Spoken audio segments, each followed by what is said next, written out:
Si Speaker Ramot, former Speaker Romualdez, appeared before the ICI today at sabi po niya na he's happy to be invited daw at willing naman daw po siya mag-share ng kanyang mga nalaman tungkol sa budget process at information on insertions. Your thoughts on this po? Wala na, hindi ko na siya iniisip, ma'am.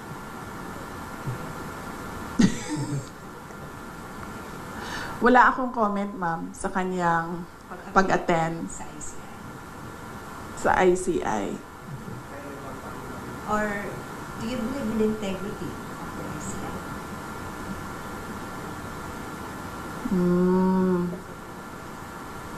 Sinabi ko na yan, diba? Na ang ginawa lang kasi ng Pangulo noong tinamaan siya nung sarili niyang speech na mahiya naman kayo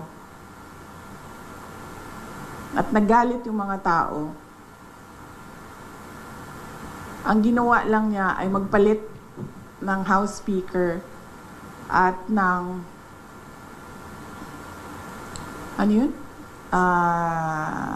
President ng Senate at gumawa ng ICI.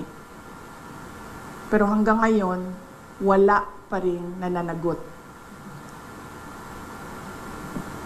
So, para bang ako dapat ang imbestigahan, ako din ang gumawa kung sino ang mag-iimbestiga sa akin. So, on the question of integrity, definitely,